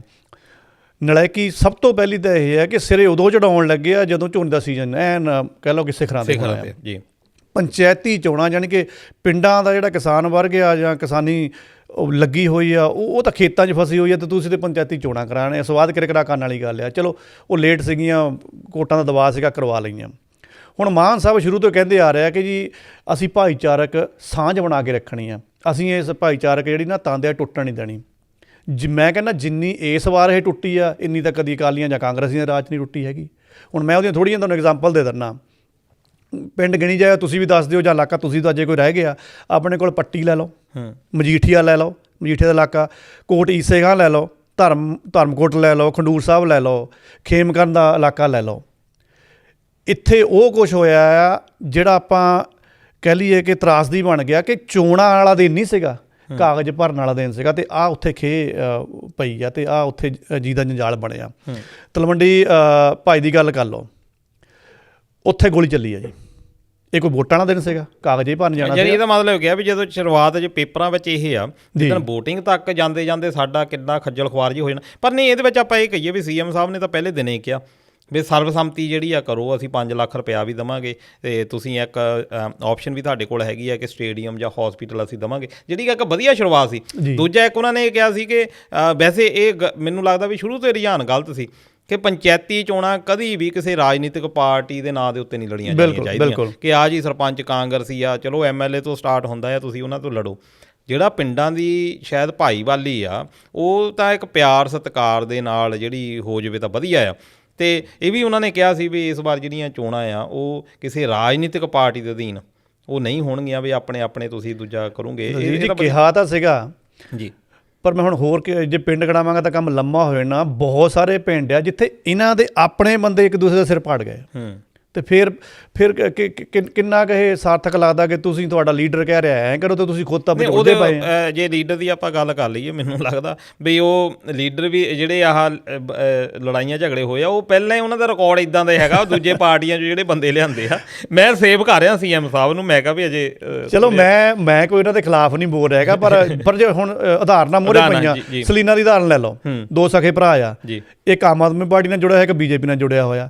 ਪੰਚਾਇਤੀ ਚੋਣਾਂ, ਪਿੰਡ ਦੀਆਂ ਚੋਣਾਂ ਤੁਸੀਂ ਭਾਈਚਾਰਕ ਸਾਂਝ ਬਣਾਓ, ਤੁਸੀਂ ਉਹ ਪਾਰਟੀ ਰੂਲਿੰਗ ਪਾਰਟੀ ਆ, ਉਹ ਆਪਸ ਵਿੱਚ ਇਹੋ ਜਿਹਾ ਫਸੇ ਨਹੀਂ, ਸਿਰ ਖੋਲਤਾ ਦੋਨਾਂ ਦਾ। ਸਕੇ ਭਰਾ ਆ। ਆਪਾਂ ਅੱਗੇ ਐਗਜ਼ਾਮਪਲ ਬਾਜਵਾ ਬ੍ਰਦਰਸ ਹੀ ਲੈਂਦੇ ਹੁੰਦੇ ਸੀ। ਪ੍ਰਤਾਪ ਸਿੰਘ ਬਾਜਵਾ ਕਹਿੰਦੇ ਵੀ ਥੱਲੇ ਰਹਿੰਦੇ ਆ, ਉਹਨਾਂ ਦੇ ਕਾਂਗਰਸ ਦਾ ਝੰਡਾ ਆ, ਫਤਿਹ ਜੰਗ ਸਿੰਘ ਬਾਜਵਾ ਉੱਪਰ ਰਹਿੰਦੇ ਆ, ਉੱਪਰ ਭਾਜਪਾ ਦਾ ਝੰਡਾ ਲੱਗਾ। ਤੇ ਹੋਰ ਇਹ ਤਾਂ ਜਲਾਲਾਬਾਦ ਦਾ ਦੇਖ ਲਓ, ਉੱਥੇ ਸਿਰ ਪਾਟਿਆ। ਅੱਛਾ ਜੀ, ਠੀਕ ਹੈ ਜੀ। ਪੰਚਾਇਤੀ ਚੋਣਾਂ 'ਚ ਕਾਗਜ਼ ਬਣ ਗਏ ਆ। ਤੇ ਆਹ ਆਪਣਾ ਮੰਦੌੜ ਦਾ ਸੀਗਾ, ਯਾਨੀ ਉੱਥੇ ਜੇ ਤੁਸੀਂ ਵੀਡੀਓ ਦੇਖੋ ਤਾਂ ਪੂਰਾ ਛਿੱਤਰ ਬਾਹਰ ਦੀਦਾ ਆ ਕੈਮਰਿਆਂ ਦੇ ਵਿੱਚ, ਕਿੱਦਾਂ ਲੋਕੀ ਜੁੱਤ ਪਤਾਣ ਹੋਏ ਆ। ਸਿਰਫ ਕੀ ਆ ਕਿ ਤੂੰ ਕਿਉਂ ਕਾਗਜ਼ ਭਰਨ ਆ ਗਿਆ, ਤੂੰ ਕਿਉਂ ਕਾਗਜ਼ ਭਰਨਾ, ਤੂੰ ਆਪ ਦਾ, ਤੂੰ BJP ਦਾ, ਤੂੰ ਫਲਾਣੇ ਦਾ, ਧੇਮਕੜੇ ਦਾ ਆ। ਭਾਈਚਾਰਕ ਸਾਂਝ ਵਾਲੀ ਤੰਦ ਵਾਲੀ ਤਾਂ ਗੱਲੇ ਕੋਈ ਨਹੀਂ। ਰਾਜਪੁਰੇ ਦੇ ਵਿੱਚ ਤਾਂ ਕਹਿ ਲਓ ਵੀ ਜਾਣੀ ਹੱਦੇ ਹੀ ਪਾਰ ਹੋ ਗਈ। ਕਿਤੇ ਪੋਲਿੰਗ ਵਾਲੇ ਦਿਨ ਕੋਈ ਪਿਸਤੌਲ, ਕੋਈ ਕਟਾ ਦੇਸੀ ਲੈ ਕੇ ਅੰਦਰ ਵੜਿਆ ਹੋਵੇ ਧੱਕੇ ਹੁੰਦਾ, ਚਲੋ ਮੰਨਦੇ ਆ ਵੀ ਚੱਲ ਲਾਸ ਦਿੰਦੇ ਆ ਵੀ ਕਰ ਲਓ ਕਾਰਾ। ਬੰਦਾ ਪਿਸਤੌਲ ਲੈ ਕੇ ਅੰਦਰ ਹੀ ਫਿਰਦਾ ਸੀਗਾ, ਕਿਸੇ ਨੇ ਨੋਟਿਸ ਹੀ ਨਹੀਂ ਲਿਆ। ਅੱਛਾ ਜੀ, ਬਈ ਉੱਥੇ ਗੋਲੀ ਗਾਲੀ ਛੱਡ ਦਿੰਦਾ ਉਹ, ਫਿਰ ਤੁਸੀਂ ਕਿਹਨੂੰ ਮੂੰਹ ਦਿਖਾਉਂਦੇ। ਚਲੋ ਆਪਾਂ ਇਹ ਵੀ ਸਮਝ ਲਈਏ ਕਿ ਵੀ ਚਲੋ ਲੋਕੀ ਬਹੁਤ ਅੱਤੇ ਹੋਏ ਸੀਗੇ, ਜਾਂ ਇੱਕਦਮ ਚੋਣਾਂ ਐਲਾਨ ਹੋ ਗਈਆਂ ਵੀ ਉਹ ਕਹਿ ਲਓ ਵੀ ਦਿਮਾਗੀ ਤੌਰ 'ਤੇ ਪਰਪੇ ਨਹੀਂ ਸੀ, ਕਿਤੇ ਤੱਤੇ ਚੱਲ ਗਏ। ਨਮੋਸ਼ੀ ਦਲਜੀਤ ਜੀ, ਇਹ ਹੁੰਦਾ ਆ ਕਿ ਬੇੜਾ ਇੰਨਾ ਕੁ ਜ਼ਿਆਦਾ ਗਰਕਿਆ ਪਿਆ ਸੀਗਾ ਕਿ ਇਸ ਵਾਰ ਇਸਤਰੀਆਂ ਦੀ, ਆਪਣੀਆਂ ਮਾਤਾਵਾਂ ਦੀ, ਆਪਣੀ ਭੈਣਾਂ ਦੀ ਵੀ ਦੁਰਦਸ਼ਾ ਹੋਈ ਆ। ਜਦੋਂ ਤੁਹਾਡੀਆਂ ਮਾਤਾਵਾਂ, ਜਿਹੜਾ ਇਸਤਰੀ ਵਰਗ ਆ, ਜੇ ਆਪਣੇ ਕਾਜ ਭੰਨ ਗਿਆ ਆ, ਤੁਸੀਂ ਹੁਣ ਉਹਨਾਂ ਤੋਂ ਕਾਜ ਫੜ ਕੇ ਪਾੜਨੇ ਆ, ਔਰ ਉਹ ਵੀ ਇਹ ਮਿੱਥ ਕੇ ਪਾੜਨੇ ਆ ਕਿ ਇਹ ਤਾਂ ਆਪ ਵਾਲਿਆਂ ਦੇ ਵਿਰੁੱਧ ਆ, ਪਾੜੋ ਕਾਜ, ਇਹਨੂੰ ਅੰਦਰ ਹੀ ਗੱਲ ਨਹੀਂ ਜਾਣ ਦੇਣਾ ਆ। ਜਦ ਕਾਜ ਨਹੀਂ ਜਾਣੇ ਤਾਂ ਇਹਦਾ ਮਤਲਬ ਮੁਕਾਬਲਾ ਖਤਮ ਹੋ ਗਿਆ। ਸੋ ਇੱਥੇ ਨਮੋਸ਼ੀ ਹੁੰਦੀ ਆ ਜੀ। ਅਤੇ ਇੱਥੇ ਦੋਸਤੋ ਇਹ ਚਰਚਾ ਦਾ ਵਿਸ਼ਾ ਆ ਕਿ ਅਸੀਂ ਸ਼ਾਇਦ ਸਾਡੇ ਵਿੱਚ ਜਿਹੜੀ ਨੈਤਿਕਤਾ ਆ ਉਹਦਾ ਨਿਘਾਰ ਜਿਹੜਾ ਆ ਉਹ ਬਹੁਤ ਜ਼ਿਆਦਾ ਹੋ ਗਿਆ। ਇੱਕ ਨੈਤਿਕਤਾ, ਤੁਸੀਂ ਵੋਟਿੰਗ ਦੇ ਵਿੱਚ ਭਾਗ ਲੈਣਾ ਆ, ਇਹ ਸਵੱਛ ਹੋਣੀ ਚਾਹੀਦੀ ਆ, ਤੰਦਰੁਸਤ ਡੈਮੋਕ੍ਰੇਸੀ ਦਾ ਆਧਾਰ ਆ। ਤੁਸੀਂ ਕਿਸੇ ਵੀ ਬੰਦੇ ਨੂੰ ਚੁਣਨਾ ਆ, ਤੁਸੀਂ ਇੱਕ ਕਹਿ ਲਓ ਕਿ ਇੱਕ ਬਹੁਤ ਵਧੀਆ ਤਰੀਕੇ ਦੇ ਨਾਲ, ਸ਼ਾਂਤੀ ਦੇ ਨਾਲ ਤੁਸੀਂ ਇਹਦੇ ਵਿੱਚ ਭਾਈਵਾਲੀ ਨਿਭਾ ਸਕਦੇ ਆ। ਪਰ ਇੱਦਾਂ ਦੀਆਂ ਜਦੋਂ ਘਟਨਾਵਾਂ ਹੁੰਦੀਆਂ ਉਹ ਤਾਂ ਸਾਨੂੰ ਲੱਗਦਾ ਆ ਕਿ ਸਾਡੇ ਸ਼ਾਇਦ ਨਿਭਾਅ ਦੇ ਵਿੱਚ ਵੀ ਪਤਨ ਜਿਹੜਾ ਆ ਹੋ ਗਿਆ ਆ। ਇਹਦੇ ਉੱਤੇ ਚਰਚਾ ਜ਼ਰੂਰ, ਜਾਂ ਸੋਚਿਓ ਜ਼ਰੂਰ ਇਹਦੇ ਉੱਤੇ ਗੱਲ ਕਰਨ ਦਾ। ਅਸਲੀ ਮੁੱਦਾ ਇਹੀ ਆ ਕਿ ਸਾਡੇ ਵਿੱਚ ਸਹਿਣਸ਼ੀਲਤਾ ਸ਼ਾਇਦ ਰਹੀ ਨਹੀਂ, ਅਸੀਂ ਕਿਸੇ ਨੂੰ ਝੱਲਦੇ ਹੀ ਨਹੀਂ। ਅਸੀਂ ਜਿਹੜਾ ਆ ਜੇ ਕਹੀਏ, ਆਪਾਂ ਕਹਿ ਦਈਏ ਕਿ ਪੰਚ ਦੇ ਤਾਂ ਕੋਈ ਏਡਾ ਹੱਥ ਵੀ ਹੈ ਨਹੀਂ ਹੁੰਦਾ ਵੀ ਇੱਕ ਚਲੋ ਪਾਸਪੋਰਟ ਕਿਸੇ ਦਾ ਹੋ ਗਿਆ ਜਾਂ ਕਿਸੇ ਦਾ ਕੋਈ ਰਾਜੀਨਾਮਾ ਕਰਾਉਣਾ, ਸਾਈਨ ਆ ਜਾਂ ਮਤਾ ਕੋਈ ਪੈਣਾ, ਅਤੇ ਸਰਪੰਚ ਦੀ ਚਲੋ ਕਹਿ ਲਓ ਵੀ ਗ੍ਰਾਂਟ ਜਿਹੜੀਆਂ ਆਉਂਦੀਆਂ ਉਸ ਤੋਂ ਬਾਅਦ ਥੋੜ੍ਹਾ ਬਹੁਤਾ ਪਾਵਰ ਉਹਨੂੰ ਆਪਾਂ ਰੱਖ ਲੈਂਦੇ ਹਾਂ, ਭਾਵੇਂ ਕਿ ਉਹਦੇ ਕੋਲ ਪਾਵਰਸ ਬਹੁਤ ਆ। ਪਰ ਜਿਸ ਤਰੀਕੇ ਦੇ ਨਾਲ ਇਹ ਖਿੱਚਾ ਤੋਂ ਹੀ ਚੱਲਦੀ ਆ ਤੇ ਉਹ ਇੰਨਾ ਲੱਗਦਾ ਨਹੀਂ ਵੀ ਇੰਨਾ ਕੋਈ ਦਲਜੀਤ ਜੀ ਇੱਥੇ ਜਿਹੜੀ ਪੰਜਾਬ ਦੀ ਲਿਖਾਈ ਆ ਨਾ ਜੀ, ਸਿਆਣਪ ਕਰ ਲੈਣੀ ਚਾਹੀਦੀ, ਉਹਨਾਂ ਨੂੰ ਫਿਰ ਉੱਥੇ ਧੱਕ ਦਿੱਤਾ ਆ। ਪੰਚਾਇਤੀ ਚੋਣਾਂ ਦੇ ਵਿੱਚ ਘੱਟ ਤੋਂ ਘੱਟ ਹਰੇਕ ਘਰ ਦਾ ਜੀ ਇਹ ਤਾਂ ਸੋਚੇ ਕਿ ਮੇਰਾ ਹੈ ਗਵਾਂਢ ਆ, ਮੈਂ ਕੀ ਲੈਣਾ ਧਰਮ ਤੋਂ, ਜਾਤ ਤੋਂ, ਮੈਂ ਕੀ ਲੈਣਾ ਪਾਰਟੀ ਤੋਂ। ਜੀ, ਸਰਪੰਚ ਪੰਚ ਨੇ ਕੰਮ ਕਰਨਾ ਪਿੰਡ ਦੇ ਲਈ, ਜੀ, ਤਹਿਸੀਲਾਂ ਤੋਂ ਉਹਦੀ ਗ੍ਰਾਂਟ ਵੱਧ ਤੋਂ ਵੱਧ ਆਉਣੀ ਆ ਜੀ। ਪਰ ਤੁਸੀਂ ਗ੍ਰਾਸ ਰੂਟ ਤੋਂ ਇਹ ਦਿਖਾਉਣ ਡਏ ਆ ਕਿ ਤੂੰ ਕਾਜ ਲੈ ਕੇ ਆਇਆ ਫਲਾਨੀ ਪਾਰਟੀ ਦਾ ਤਾਂ ਨਾਂ ਤੁਹਾਡੇ ਦਿਮਾਗ 'ਚ ਆਇਆ ਹੀ ਕਿਉਂ ਆ? ਜੀ ਬਿਲਕੁਲ। ਇਹਦਾ ਮਤਲਬ ਤੁਹਾਨੂੰ ਫਿਰ ਉੱਥੇ ਨਹੀਂ ਧੱਕ ਦਿੱਤਾ ਗੰਦ ਦੇ ਵਿੱਚ।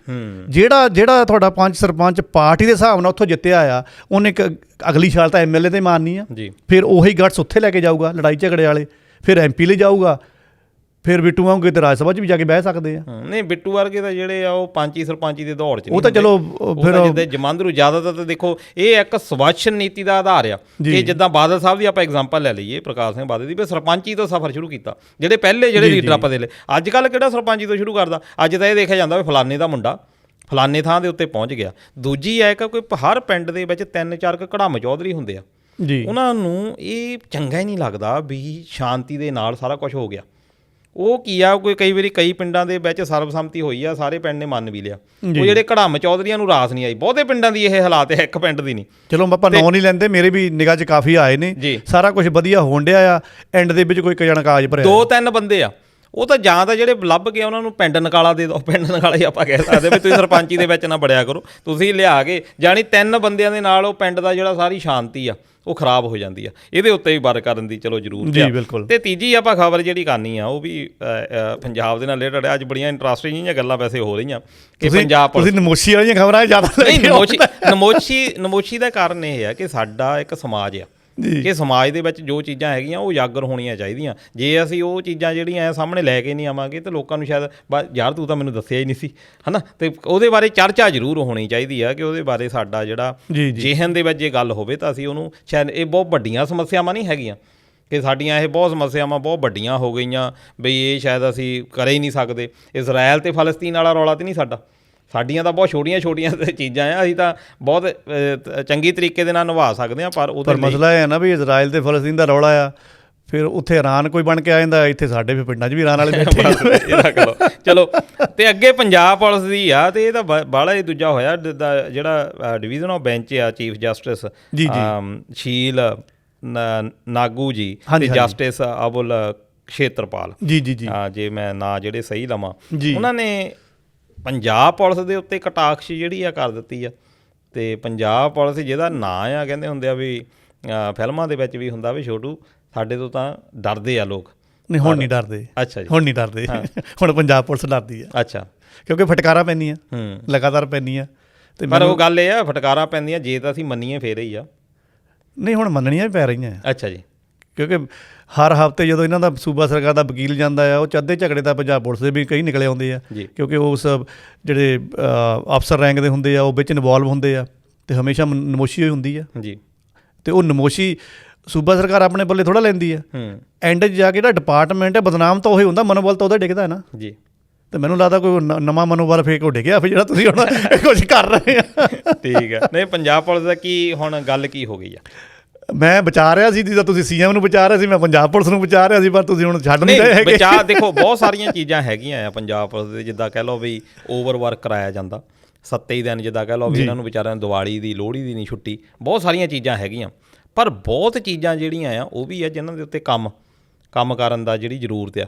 ਇੱਕ ਤੁਹਾਨੂੰ ਯਾਦ ਹੋਣਾ ਵੀ ਅਕਾਲੀ ਦਲ ਵੇਲੇ ਇਹ ਚੱਲਿਆ ਸੀ ਕਿ ਤੁਸੀਂ ਜੀ ਸ਼੍ਰੀਮਾਨ ਕਹਿਣਾ ਕਿ ਜਿਹੜੇ ਪੁਲਿਸ ਹੈ, ਤਾਂ ਕਿ ਜਿਹੜੀ ਬੋਲਬਾਣੀ ਆ, ਇਹ ਇਕੱਲੇ ਪੰਜਾਬ ਪੁਲਿਸ ਦੀ ਨਹੀਂ ਗੱਲ, ਇਹ ਕਿਸੇ ਵੀ ਮਹਿਕਮੇ ਵਿੱਚ ਚਲੇ ਜਾਓ, ਚਾਹੇ ਤੁਸੀਂ ਪਟਵਾਰੀਆਂ ਕੋਲ ਚਲੇ ਜਾਓ, ਚਾਹੇ ਜਿੰਨੇ ਵੀ ਤੁਸੀਂ ਹੈਗੇ ਆ, ਇਕੱਲੇ ਆਪਾਂ ਚਲੋ ਪੰਜਾਬ ਪੁਲਿਸ ਨੂੰ ਆਪਾਂ ਸਿੱਧਾ ਟਾਰਗੇਟ ਕਰ ਦਿੰਦੇ ਹਾਂ। ਕੰਡਕਟਰ ਬੱਸ ਡਰਾਈਵਰਾਂ ਦੇ ਨਾਲ ਤੁਸੀਂ ਜਿੰਨਾ ਲੋਕਾਂ ਦੇ ਨਾਲ ਵਾਹ ਪੈਂਦਾ, ਉਹਨਾਂ ਦੇ ਨਾਲ ਉਹ ਬੋਲਬਾਣੀ ਜਿਹੜੀ ਆ, ਉਹ ਬੋਲਬਾਣੀ ਦੇ ਉੱਤੇ ਵਰਕ, ਕਿਉਂਕਿ ਸਾਨੂੰ ਇਹ ਸਾਡੇ ਵਿਸ਼ਾ ਹੈ ਨਹੀਂ, ਇਹ ਸਾਨੂੰ ਸਿਖਾਇਆ ਹੀ ਨਹੀਂ ਜਾਂਦਾ ਵੀ ਬੋਲਣਾ ਕਿੱਦਾਂ ਆ। ਬਾਹਰਲੇ ਦੇਸ਼ਾਂ ਦੇ ਵਿੱਚ ਇਹ ਸਾਡੇ ਕਰਿਕੂਲਮ 'ਚ ਹੈ ਨਹੀਂ, ਕਰਿਕੂਲਮ ਦੇ ਵਿੱਚ ਇਹ ਹੈ ਨਹੀਂ ਕਿ ਕਿੱਦਾਂ ਬੋਲਣਾ। ਪਰ ਬਾਦਲ ਸਾਹਿਬ ਨੇ ਇਹ ਕਿਹਾ ਵੀ ਤੁਸੀਂ ਸ਼੍ਰੀਮਾਨ ਕਿਹਾ ਕਰਨਾ, ਉਹਨੇ ਟਿਊਨ ਉਹੀ ਰੱਖੀ। ਉਹ ਫਿਰ ਕੀ ਕਹਿੰਦੇ ਹੁੰਦੇ ਸੀ, ਉਹ ਸ਼੍ਰੀਮਾਨ ਆਵੇ ਤੇਰੀ ਸੇਵਾ ਕਰੀਏ ਤੇ ਜਦੋਂ ਜਿੰਨਾ ਜਿਹੜਾ ਟਿਊਨਿੰਗ ਜਿਹੜੀ ਆ ਉਹ ਬਦਲਦੀ ਨਹੀਂ ਉਹਦੇ ਉੱਤੇ ਜਿੱਦਾਂ ਆਪਾਂ ਪਹਿਲਾਂ ਵੀ ਗੱਲ ਕੀਤੀ ਆ ਬਈ ਕਾਫੀ ਮਾੜੇ ਹਾਲਾਤਾਂ ਦੇ ਵਿੱਚ ਕੰਮ ਇਹਨਾਂ ਨੂੰ ਕਰਨਾ ਪੈ ਰਿਹਾ ਜੀ। ਬਹੁਤ ਵੱਡੀ ਜਨਸੰਖਿਆ ਆ ਪਰ ਉਸ ਹਿਸਾਬ ਦੇ ਨਾਲ ਉਨਾ ਇਹਨਾਂ ਕੋਲ ਹੈ ਨਹੀਂ ਗੇ, ਮੈਨ ਪਾਵਰ ਉਨੀ ਹੈ ਨਹੀਂ। ਪਰ ਫਿਰ ਵੀ ਜਿਹੜੀਆਂ ਗਲਤੀਆਂ ਜਿਹੜੀਆਂ ਕਰਦੇ ਆ ਉਹ ਉਹਨਾਂ ਤੋਂ ਬਚਿਆ ਜਾ ਸਕਦਾ, ਖਾਸ ਤੌਰ ਦੇ ਉੱਤੇ ਫਿਟਨੈਸ ਦੇ ਹਿਸਾਬ ਦੇ ਨਾਲ। ਬਿਲਕੁਲ ਜੀ। ਮਸਲਾ ਦਲਜੀਤ ਜੀ ਪਤਾ ਕੀ ਹੋਇਆ ਜੀ, ਜੇ ਤਾਂ ਇਹ ਦੂਜੀ ਤੀਜੀ ਵਾਰ ਹੁੰਦਾ ਫਿਰ ਤਾਂ ਆਪਾਂ ਛੱਡ ਵੀ ਸਕਦੇ ਸੀ ਜੀ। ਇਹ ਵੈਸੇ ਕਹਿ ਲਓ ਵੀ 70 ਸਾਲ 'ਚ ਪਹਿਲੀ ਵਾਰ ਹੋਇਆ ਇਹ। ਇਹਨੂੰ ਹੁਣ ਕਾਰਾ ਕਹਿ ਦਿਓ ਕੀ ਕਹਿ ਦਿਓ ਇਹ ਬਾਅਦ 'ਚ ਪਤਾ ਲੱਗ ਜੂਗਾ। ਜੱਜਾਂ ਨੇ ਨਾ ਜਿਹੜੇ ਹਰਿਆਣਾ ਤੇ ਪੰਜਾਬ ਦੇ ਹਾਈ ਕੋਰਟ ਦੇ ਜੱਜ ਸੀ ਉਹਨਾਂ ਨੇ ਪੰਜਾਬ ਪੁਲਿਸ 'ਤੇ ਬੇਭਰੋਸਗੀ ਜਤਾਤੀ, ਕਹਿੰਦੇ ਸਾਨੂੰ ਯਕੀਨ ਨਹੀਂ ਤੁਹਾਡੇ 'ਤੇ, ਤੁਹਾਡੀ ਕੋਈ ਫਿਟਨੈਸ ਨਹੀਂ ਹੈਗੀ, ਤੁਸੀਂ ਸਾਡੀ ਰਾਖੀ ਲਈ ਖੜੇ ਹੁੰਦੇ ਆ, ਕੋਈ ਮਰੀਜ਼ ਜਿਹਾ ਬੰਦਾ ਆ ਕੇ ਤੁਹਾਡਾ ਪਿਸਤੌਲ ਖੋਹ ਕੇ ਲੈ ਜਾਂਦਾ, ਅਸੀਂ ਤੁਹਾਨੂੰ ਫੋੜੇ 'ਤੇ ਕਹਿੰਦੇ ਰਗੜ ਕੇ ਲਾਉਣਾ ਆ। ਤੁਸੀਂ ਕਹਿੰਦੇ ਸਾਰੇ ਜਾਓ ਪੰਜਾਬ ਪੁਲਿਸ ਜਿੰਨੀ ਸਿਕਿਉਰਿਟੀ ਸਾਨੂੰ ਲੱਗੀ ਹੋਈ ਆ ਸਾਰੇ ਭੱਜ ਜਾਓ, ਅਸੀਂ ਸੈਂਟਰ ਤੋਂ ਰਿਕੁਐਸਟ ਕਰ ਲਾਂਗੇ ਜਾਂ CRPF ਵਗੈਰਾ ਦੇ ਜਵਾਨ ਨਾਲ ਹੁੰਦੇ ਸੀ ਉਹਦੇ ਨਫਰੀ ਵਧਾ ਲਾਂਗੇ। ਸੋ ਮਸਲਾ ਤਾਂ ਇੱਥੋਂ ਹੀ ਆਇਆ ਨਾ ਵੀ ਉਹਨਾਂ ਨੇ ਇੱਕ ਐਗਜ਼ਾਮਪਲ ਕੱਢ ਕੇ ਦੇ ਦਿੱਤੀ ਕਿ ਆਹ ਵਾਲਾ ਦਿਨ ਆ ਜਾਂ ਆਹ ਵਾਲਾ ਟਾਈਮ ਸੀਗਾ ਵੀ ਤੁਹਾਡਾ ਜਵਾਨ ਉਸ ਕਾਬਲੇ ਹੈ ਨਹੀਂ ਗਾ ਜਿਹੜੀ ਡਿਊਟੀ 'ਤੇ ਲਾਇਆ ਹੋਇਆ, ਉਹਦਾ ਰਿਵਾਲਵਰ ਜਾਂ ਉਹਦਾ ਪਿਸਤੌਲ ਖੋਹ ਕੇ ਕੋਈ ਲੈ ਗਿਆ ਆ, ਵਿੱਚੋਂ ਕੱਢ ਕੇ ਲੈ ਗਿਆ ਅਤੇ ਉਹਨੂੰ ਪਤਾ ਨਹੀਂ ਲੱਗ ਰਿਹਾ ਕਿ ਮੈਂ ਹੁਣ ਐਕਸ਼ਨ ਕੀ ਕਰਨਾ ਆ। ਅਸੀਂ ਕਹਿੰਦੇ ਇਹੋ ਜਿਹੇ ਪੁਲਿਸ ਨੂੰ ਫਿਰ ਕੀ ਕਰਨਾ ਹੈ, ਫੋੜਿਆਂ 'ਤੇ ਲਾਉਣਾ ਕਹਿੰਦੇ ਲਗੜ ਕੇ। ਉਹ ਫਿਰ ਕੀ ਹੋਇਆ ਕਿ ਜਿਹੜੇ ਪੰਜਾਬ ਤੇ ਹਰਿਆਣਾ ਕੋਰਟ ਦੇ ਸੁਣਵਾਈ ਦੌਰਾਨ ਜਿਹੜਾ ਬੈਂਚ ਸੀਗਾ ਨਾ ਉਹਨਾਂ ਨੇ ਆਪਣਾ ਦਲਜੀਤ ਜਿੱਦਾਂ ਹੁੰਦਾ ਨਾ ਵੀ ਇੱਕ ਤਾਂ ਮੂੰਹੀ ਗੱਲ ਕਹੀ ਹੁੰਦੀ ਆ, ਇੱਕ ਹੁੰਦਾ ਜੱਜਾਂ ਨੇ ਜਦੋਂ ਨਾ ਕੋਈ ਰਿਟਨ ਚੀਜ਼ ਪਾਸ ਔਨ ਕਰ ਦਿੱਤੀ ਜੀ। ਹੁਣ ਜੱਜਾਂ ਨੇ ਜੇ ਤਾਂ ਮੂੰਹੀ ਕਹੀ ਹੁੰਦੀ ਫਿਰ ਤਾਂ ਚਲੋ ਇਹ ਰਿਕਾਰਡ ਦੇ ਵਿੱਚ ਨਹੀਂ ਆਉਣੀ ਸੀਗੀ, ਇਹ ਹੈਗੀ ਰਿਟਨ ਬਣ ਗਈ। ਉਹਨਾਂ ਨੇ ਰਿਟਨ ਕਹਿ ਦਿੱਤਾ ਕਿ ਸਾਨੂੰ ਤੁਹਾਡੇ ਤੇ ਯਕੀਨ ਨਹੀਂ ਹੈਗਾ, ਚੱਕ ਕੇ ਲੈ ਜਾਓ ਪੰਜਾਬ ਪੁਲਿਸ ਵਾਲੇ। ਹੁਣ ਇਹਦੇ ਵਿੱਚ ਕੀ ਹੋ ਗਿਆ, ਹੁਣ ਦੋ ਚੀਜ਼ਾਂ ਹੋ ਗਈਆਂ, ਇੱਕ ਤਾਂ ਫਟਕਾਰ ਪੈ ਗਈ ਸੂਬਾ ਸਰਕਾਰ ਨੂੰ ਕਿ ਤੁਹਾਨੂੰ ਪਤਾ ਹੀ ਨਹੀਂ ਲੱਗ ਰਿਹਾ ਕੀ ਹੋਣ ਡਿਆ, ਸਾਡੀ ਸੁਰੱਖਿਆ ਵੀ ਜ਼ਰੂਰੀ ਆ। ਦੂਜਾ ਇਹਦੇ ਵਿੱਚ ਹੁਣ ਮਨੋਬਲ ਕਿਹਦਾ ਡਿੱਗਿਆ, ਪੰਜਾਬ ਪੁਲਿਸ ਦਾ। ਐਗਜ਼ਾਮਪਲ ਸਿਰਫ ਉਹਨਾਂ ਨੇ ਇੱਕ ਉੱਥੇ ਕੋਡ ਕੀਤੀ ਆ, ਲੇਕਿਨ ਪੂਰੀ ਪੁਲਿਸ ਘੇਰੇ 'ਚ ਆ ਗਈ। ਹੁਣ ਇਹ ਬਹੁਤ ਵੱਡੀ ਬੇਇੱਜ਼ਤੀ ਆ। ਸਾਡੀਆਂ ਵੱਡੀਆਂ ਅਖਬਾਰਾਂ ਨੇ, ਸਾਡੇ ਸੋ ਕਾਲਡ ਜਿਹੜੇ ਸੋਸ਼ਲ ਮੀਡੀਆ ਜਾਂ ਵੱਡੇ TV ਚੈਨਲ ਆ, ਨਹੀਂ ਲਗਾਈ ਹੈਗੀ ਖਬਰ ਇਹ ਜਾਣ ਬੁੱਝ ਕੇ, ਲੇਕਿਨ ਇਹ ਬਹੁਤ ਵੱਡਾ ਦਾਗ ਲੱਗ ਗਿਆ ਆ। ਹੁਣ ਸਾਡੇ ਜਿਹੜੇ ਪੰਜਾਬ ਦੇ AG ਆ ਉਹਨਾਂ ਨੇ ਸਥਿਤੀ ਨੂੰ ਥੋੜ੍ਹਾ ਗੰਭੀਰਤਾ ਨਾਲ ਲਿਆ ਕਿ ਇਹ ਜੇ ਔਨ ਰਿਕਾਰਡ ਚੀਜ਼ ਰਹਿ ਗਈ ਇਹ ਤਾਂ ਜ਼ਿੰਦਗੀ ਭਰ ਦਾ ਕਲੰਕ ਲੱਗ ਜਾਣਾ ਸਾਡੀ ਫੋਰਸ ਦੇ ਉੱਪਰ। ਉਹ ਦੁਬਾਰਾ ਹੁਣ ਮਿਹਨਤ ਕਰਨ ਗਏ ਆ ਉਹਨਾਂ ਉਸ ਬੈਂਚ ਦੀਆਂ ਉਹਨਾਂ ਜਿਹੜੇ ਜੱਜ ਸੀਗੇ ਕਿ ਕਿਰਪਾ ਕਰਕੇ ਆਪਣਾ ਬਿਆਨ ਵਾਪਸ ਲੈ ਲਓ, ਅਸੀਂ ਸੁਰੱਖਿਆ ਲਈ ਪਹਿਲਾਂ ਵੀ ਹਾਜ਼ਰ ਸੀਗੇ, ਹੁਣ ਵੀ ਹੈਗੇ, ਕਿਤੇ ਕੋਤਾਹੀ ਹੋ ਗਈ ਤਾਂ ਮਾਫੀ ਦੇ ਦਿਓ।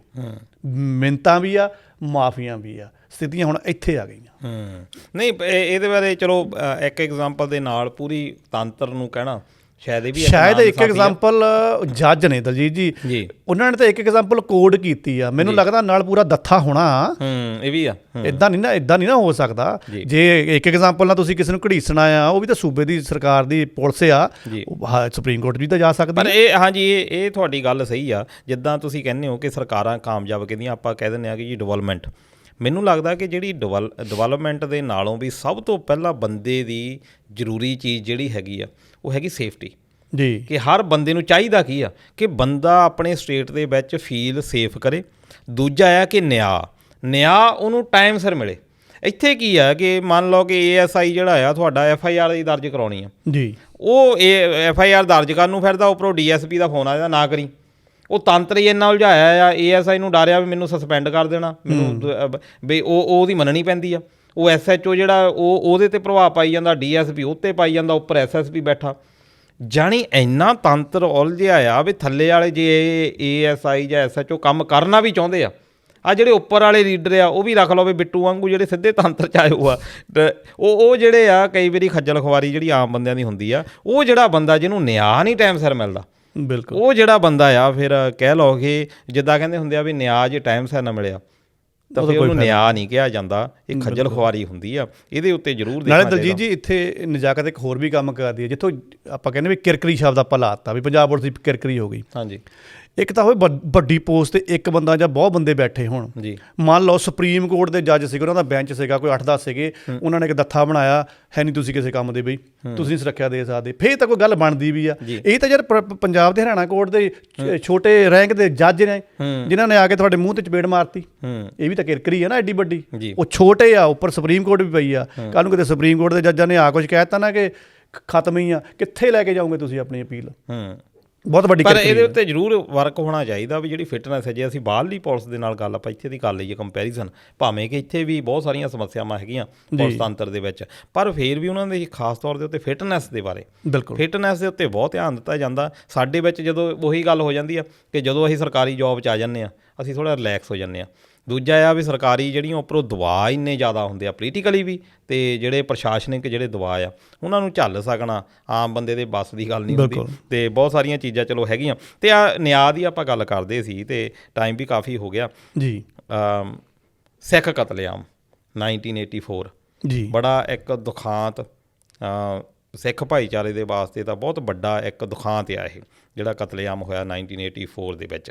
ਉਹਦੇ ਵਿੱਚ ਜਗਦੀਸ਼ ਟਾਈਟਲਰ ਜਿਹੜਾ ਕਿ ਇੱਕ ਕਿਹਾ ਜਾਂਦਾ ਵੀ ਮੁਜਰਿਮ ਆ, ਬਹੁਤ ਗਵਾਹੀਆਂ ਵੀ ਹੋਈਆਂ ਆ। ਅਤੇ ਇਸ ਮਾਮਲੇ ਨੂੰ ਲਸਾੜਾ ਸਾਹਿਬ ਤੁਸੀਂ ਦੇਖ ਲਓ ਵੀ ਨੀਅਰਲੀ 40 ਸਾਲ ਦੀ ਆਪਾਂ ਜੇ ਗੱਲ ਕਰ ਲਈ, ਲੰਮਾ ਸਮਾਂ ਹੋ ਗਿਆ। ਅਤੇ ਹੁਣ 80 ਸਾਲ ਦਾ ਹੋ ਗਿਆ ਜਗਦੀਸ਼ ਟਾਈਟਲਰ। ਹੁਣ ਜੇ ਕੋਈ ਸਜ਼ਾ ਹੁੰਦੀ ਵੀ ਆ ਤਾਂ ਕੀ ਉਹ ਜਿਹੜੇ ਪਰਿਵਾਰ ਆ ਜਿਨ੍ਹਾਂ ਨੇ ਆਪਣੇ ਚਹੇਤੇ ਗਵਾਏ ਆ, ਪਰ ਇੱਕ ਨਿਸ਼ਾਨ ਸਾਰੀ ਉਮਰ ਉਹਨਾਂ ਨੂੰ ਉਹ ਨਿਸ਼ਾਨ ਦੇ ਨਾਲ ਜੀਣਾ ਪਿਆ, ਜਿਨ੍ਹਾਂ ਨੂੰ ਦੇਖੋ ਵੀ ਉੱਥੇ ਗਲੀਆਂ ਦੇ ਵਿੱਚ ਗਲਾਂ 'ਚ ਟਾਇਰ ਪਾ ਕੇ ਜੀਂਦੇ ਸਾੜ ਦਿੱਤਾ ਗਿਆ। ਉਹ ਬੰਦੇ ਦੀ ਮਾਨਸਿਕ ਦਸ਼ਾ ਤਾਂ ਇੱਕ ਹੈਗੀ ਆ। ਪਰ ਜਿੱਥੇ ਅਸੀਂ ਗੱਲ ਜਿੱਦਾਂ ਹੁਣ ਆਪਾਂ ਗੱਲ ਕਰਦੇ ਸੀ ਵੀ ਨਿਆਂ ਕਾਹਦਾ ਨਿਆਂ ਆ, ਉਹ ਹੁਣ ਜਗਦੀਸ਼ ਟਾਈਟਲਰ ਫੇਰ ਕਿਹਾ ਜਾ ਰਿਹਾ ਵੀ ਹੁਣ ਸਜ਼ਾ ਹੋਣੀ ਆ। ਚਲੋ ਹੁਣ ਮੈਨੂੰ ਲੱਗਦਾ ਵੀ ਹੁਣ ਕਿਸੇ ਨੂੰ ਕੋਈ ਉਮੀਦ ਵੀ ਹੈ ਨਹੀਂ ਵੀ ਸਜ਼ਾ ਹੁੰਦੀ ਆ ਨਹੀਂ ਹੁੰਦੀ। ਕੀ ਆ ਹੁਣ ਕੇਸ ਇਸ ਵਾਰ? ਦਲਜੀਤ ਜੀ ਲੱਗਦਾ ਕਿ ਟਾਈਟਲਰ ਹੁਣ ਬਚ ਕੇ ਨਹੀਂ ਜਾਂਦਾ। ਉਹ ਵੱਖਰੀ ਗੱਲ ਹੈ ਕਿ ਤੁਸੀਂ ਕਹਿੰਦੇ 80 ਨੂੰ ਢੁੱਕ ਗਿਆ, ਜੇ ਹੁਣ ਸਜ਼ਾ ਹੋ ਗਈ ਵੀ ਕਿੰਨਾ ਕੁ ਇਨਸਾਫ ਮਿਲਿਆ, ਉਹ ਤਾਂ ਫਿਰ ਹੁਣ ਭਾਰਤੀ ਕਾਨੂੰਨ ਦਾ ਫਿਰ ਹੁਣ ਕੀ ਕਰੀਏ, ਫਿਰ ਕੀ ਕਹੀਏ ਫਿਰ ਹੁਣ ਅਸੀਂ। ਨਹੀਂ, ਕਾਨੂੰਨ ਦੇ ਨਾਲੋਂ ਗੱਲ ਇਹ ਆ ਵੀ ਕਾਨੂੰਨ ਤਾਂ ਹੈ ਹੀ ਉੱਥੇ, ਪਰ ਗੱਲ ਇਹ ਆ ਵੀ ਜਿਹੜੇ ਬੰਦੇ ਹੁਣ ਗੱਲ ਕਰੋ ਵੀ FIR ਦੇ ਨਹੀਂ ਦਰਜ ਹੁੰਦੀ। ਹੁਣ ਇੱਥੇ ਪੁਲਿਸ ਨੂੰ ਵੀ ਦੋਸ਼ੀ ਜੇ ਇਹਦਾ ਕੋਰਟ ਵਿੱਚ ਜਾਂਦਾ, ਉਹ ਪੁਲਿਸ ਨੇ ਹੀ ਇੰਨੀਆਂ ਗਲਤੀਆਂ ਕੀਤੀਆਂ ਆ, ਉੱਥੇ ਕਾਨੂੰਨ ਕੀ ਕਰੂ? ਗੱਲ ਤਾਂ ਇਹ ਆ ਵੀ ਉਹ ਕਾਨੂੰਨ ਨੂੰ ਜਿਹੜਾ ਇੰਪਲੀਮੈਂਟ ਕਰਨਾ ਆ ਉਹ ਬੰਦੇ ਕੀ ਸਹੀ ਤਰੀਕੇ ਦੇ ਨਾਲ ਕਰ ਰਹੇ ਆ। ਜਿਹੜਾ ਇੰਨਾ ਲੰਬਾ ਸਮਾਂ ਹੋ ਗਿਆ, ਉੱਪਰੋਂ ਇੰਨਾ ਜ਼ਿਆਦਾ ਦਬਾਅ ਸੀ ਵੀ ਜਿਹੜੇ ਛੋਟੇ ਰੈਂਕ ਦੇ ਅਫਸਰ ਸੀ ਉਹਨਾਂ ਨੇ ਕਿਸੇ ਨਹੀਂ ਪੁੱਟ ਅਪ ਸਹੀ ਕੀਤਾ ਕਿ ਅੱਜ ਜਦੋਂ ਸਰਕਾਰਾਂ ਜਿਹੜੀਆਂ ਆ ਬਦਲਦੀਆਂ ਆ ਉਸ ਵੇਲੇ ਇੱਕ ਲੁਭਾਵਣਾ ਜਿਹਾ ਹੋ ਜਾਂਦਾ ਵੀ। ਚਾਹੇ ਆਪਾਂ ਸੱਜਣ ਕੁਮਾਰ ਦੀ ਗੱਲ ਕਰ ਲਈਏ, ਜਗਦੀਸ਼ ਟਾਈਟਲਰ ਦੀ ਗੱਲ ਕਰ ਲਈਏ, ਥੋੜ੍ਹੀਆਂ ਸਥਿਤੀਆਂ ਮੈਨੂੰ ਲੱਗਦਾ ਦਲਜੀਤ ਜੀ ਬਦਲੀਆਂ, ਉਹ ਬਦਲੀਆਂ ਰਾਜਨੀਤਿਕ ਤੌਰ 'ਤੇ ਆ। ਇੰਨੇ ਸਾਲ ਇਹਦੇ ਇਸ ਕਰਕੇ ਨਿਕਲ ਗਏ ਕਿ ਜਿਹੜਾ ਇਹਨਾਂ ਦਾ ਪਿੱਛੇ ਬੈਕਅਪ ਸੀਗੀ, ਅਸੀਂ ਦਾਅਵਾ ਤਾਂ ਨਹੀਂ, ਮੈਂ ਇੱਦਾਂ ਨਹੀਂ ਕਹਿੰਦਾ ਮੈਂ ਦਾਅਵਾ ਕਰਦਾ ਹਾਂ, ਉਹ ਬੈਕਅਪ ਨੇ ਬੜਾ ਸਾਥ ਦਿੱਤਾ, ਹਕੂਮਤਾਂ ਨੇ ਬੜਾ ਸਾਥ ਦਿੱਤਾ। ਕਈ ਤਾਂ FRIਆਂ ਪਤਾ ਹੀ ਨਹੀਂ ਲੱਗਿਆ ਹੋਈਆਂ ਕਿ ਨਹੀਂ ਹੋਈਆਂ, ਬਸ ਇੱਦਾਂ ਹੀ ਰੁਲਦਾ ਬਸ ਉਹ ਜੀ ਗਵਾਹ ਨਹੀਂ ਆਇਆ ਜੀ, ਕੋਈ ਗਵਾਹ ਮੁਕਰਾ ਤੇ ਉਹ ਬੱਚੇ ਉਹ ਮਰ ਵੀ ਗਏ, ਕਿਸੇ ਨੇ ਪੈਰ ਵੀ ਨਹੀਂ ਲੱਗੇ। ਲੇਕਿਨ ਜਿਹੜਾ ਹੁਣ ਖੁਲਾਸਾ ਹੋਇਆ ਨਾ, ਇੱਥੋਂ ਨਿਕਲਣਾ ਬੜਾ ਔਖਾ ਆ।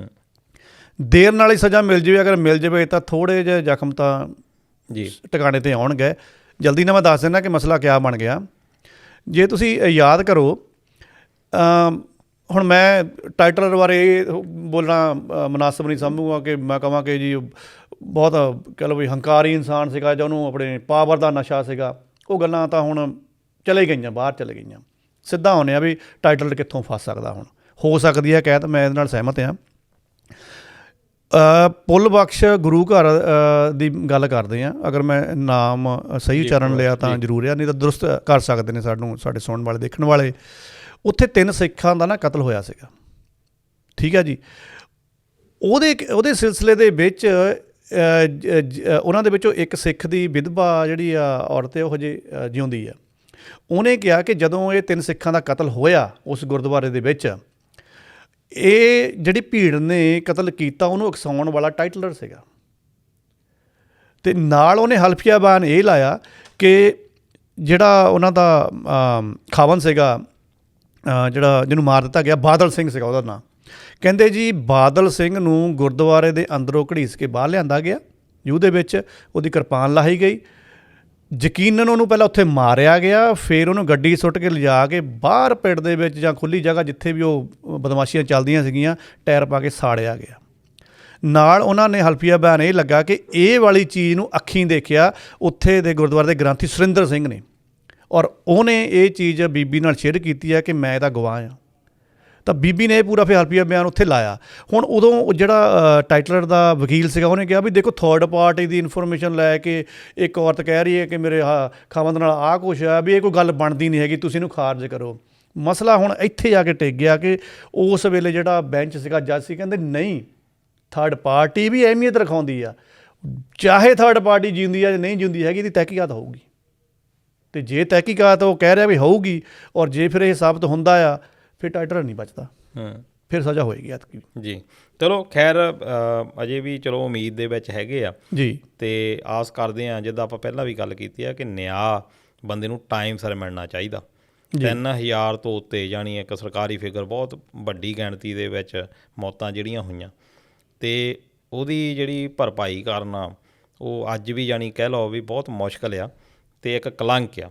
ਪਰ ਫਿਰ ਵੀ ਇਹ ਜਿਹੜੇ ਮੁੱਦੇ ਆ, ਇਹਨਾਂ ਨੂੰ ਵਿਚਾਰ ਚਰਚਾ ਕਰਨ ਦਾ ਵਿਸ਼ਾ ਇਹੀ ਆ ਕਿ ਅਸੀਂ ਜੋ ਆਪਣੇ ਇਤਿਹਾਸ ਤੋਂ ਸਿੱਖਦੇ ਹਾਂ, ਇਤਿਹਾਸ ਜਿਹੜਾ ਆ ਉਹ ਸਾਨੂੰ ਇੱਕ ਸਬਕ ਦਿੰਦਾ ਕਿ ਅਸੀਂ ਉਹ ਤੋਂ ਕੀ ਸਿੱਖ ਸਕਦੇ ਹਾਂ। ਇਹ ਸਾਰੇ ਜਿਹੜੇ ਮੁੱਦੇ ਅਸੀਂ ਵਿਚਾਰੇ ਆ, ਇਹਨਾਂ ਦੇ ਉੱਤੇ ਚਰਚਾ ਕਰਨੀ ਲਾਜ਼ਮੀ ਆ, ਤਾਂ ਕਿ ਅਸੀਂ ਇੱਕ ਸੁਰਖਰੂ ਅਤੇ ਸਵੱਛ ਅਤੇ ਵਧੀਆ ਜਿਹੜਾ ਸਮਾਜ ਆ ਉਹ ਸਿਰਜ ਸਕੀਏ। ਅਤੇ ਹੁਣ ਟਾਈਮ ਵੀ ਹੋ ਗਿਆ ਜਾਣ ਦਾ। ਤੁਹਾਨੂੰ ਇਹ ਪ੍ਰੋਗਰਾਮ ਕਿੱਦਾਂ ਦਾ ਲੱਗਾ, ਤੁਸੀਂ ਫੀਡਬੈਕ ਦੇ ਸਕਦੇ ਹੋ। ਅਤੇ ਹੁਣ ਸਾਨੂੰ ਇਜਾਜ਼ਤ ਦਿਓ, ਹਰਜੀਤ ਲਸਾੜਾ ਜੀ ਅਤੇ ਮੈਨੂੰ ਦਲਜੀਤ ਸਿੰਘ ਨੂੰ। ਇੰਡੋਸ ਪ੍ਰਾਈਮ ਇਸੇ ਤਰ੍ਹਾਂ ਤੁਸੀਂ ਪ੍ਰੋਗਰਾਮ ਦੇਖਦੇ ਰਹੋ, ਅਤੇ ਕੋਸ਼ਿਸ਼ ਕਰਾਂਗੇ ਕਿ ਹੋਰ ਵੀ ਅਸੀਂ ਜਿਹੜੇ ਚਲੰਤ ਮੁੱਦੇ ਆ ਤੁਹਾਡੇ ਸਨਮੁਖ ਅਸੀਂ ਪੇਸ਼ ਕਰਦੇ ਰਹੀਏ। ਉਦੋਂ ਤੱਕ ਆਪਣਾ ਖਿਆਲ ਰੱਖਿਓ। ਰੱਬ ਰਾਖਾ। ਸਤਿ ਸ਼੍ਰੀ ਅਕਾਲ ਜੀ। ਸ਼ੁਕਰੀਆ ਜੀ।